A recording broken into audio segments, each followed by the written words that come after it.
প্ৰধান শিক্ষকৰ পদ সৃষ্টিক লৈ শিক্ষকৰ প্ৰতিবাদত হেও মানিলে চৰকাৰে।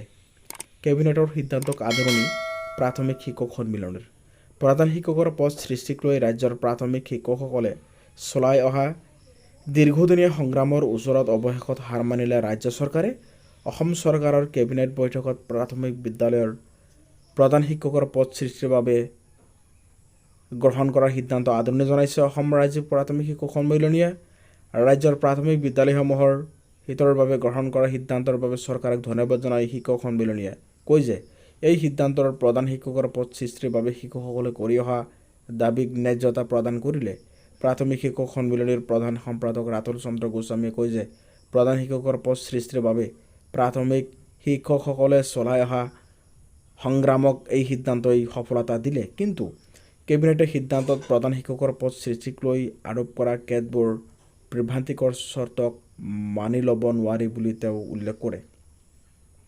এনে চৰ্তই শিক্ষকৰ মাজত সংঘাতৰ সৃষ্টি কৰাৰ লগে লগে সমগ্ৰ শিক্ষা ব্যৱস্থাত বিৰূপ প্ৰভাৱ পেলাব পাৰে বুলি সন্মিলনীৰ প্ৰধান সম্পাদকজনে মন্তব্য কৰে। তেওঁ কয় যে শিক্ষাৰ্থী যিমানেই নাথাকক কিয় বিশেষকৈ বিদ্যালয় এখন সুচাৰুৰূপে পৰিচালনা চলাবলৈ এজন পূৰ্ণাংগ প্ৰধান শিক্ষকৰ প্ৰয়োজন। এই ক্ষেত্ৰত 150জন 140জন শিক্ষাৰ্থী থাকিব লাগিব বুলি দিয়া চৰ্ত বিভ্ৰান্তিকৰ।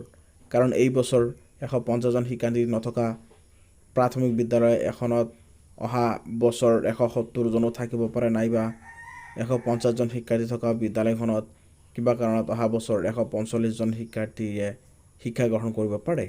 কেবিনেটে বান্ধি দিয়া চৰ্ত অনুসৰি প্ৰত্যেক বছৰে ৰাজ্যৰ প্ৰায়সমূহ প্ৰাথমিক বিদ্যালয়ৰ ক্ষেত্ৰত প্ৰধান শিক্ষকৰ পদক লৈ নতুন নতুন সিদ্ধান্ত গ্ৰহণ কৰিব লাগিব।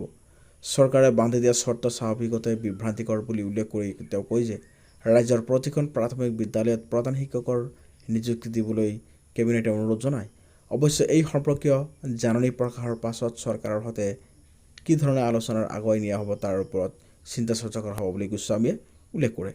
এইদৰে অসম চৰকাৰে প্ৰধান শিক্ষকৰ পদ সৃষ্টি কৰিব বিচাৰিছে বা সৃষ্টি কৰাৰ সিদ্ধান্ত লৈছে যদিও তাৰ ক্ষেত্ৰত ভালেকেইটা চৰ্ত বান্ধি দিছে। কিন্তু এই চৰ্তসমূহ সকলো বিদ্যালয়ৰ ক্ষেত্ৰত প্ৰযোজ্য নহ'ব পাৰে, কিয়নো কিছুমান বিদ্যালয়ত এটা বছৰত চাপ'জ 150ৰ ওপৰত থাকিল আৰু নেক্সট ইয়েৰত 145 বা 46 হৈ গ'ল। গতিকে 2-3জন ছাত্ৰ ছাত্ৰীৰ কাৰণে তেওঁৰ প্ৰধান শিক্ষকৰ পদটো হেৰুৱাব লগা হ'ব পাৰে। গতিকে এনেকুৱা বিভ্ৰান্তিকৰ চৰ্ত বা কণ্ডিশ্যনসমূহ যদি দিছে, টাৰ্মছ এণ্ড কণ্ডিশ্যন, এই কণ্ডিশ্যনসমূহ কোনোপধ্যে মানি লোৱা নহ'ব।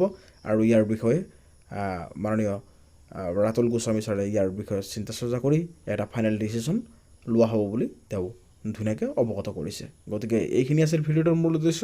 আশা কৰোঁ আমাৰ চেনেলটো আপোনালোকে ছাবস্ক্ৰাইব কৰি ল'ব আৰু পোনপটীয়া যি আপডেট আহে আমি সময়মতে আপোনালোকৰ আগত প্ৰস্তুত কৰি যোগত কৰিম। ধন্যবাদ।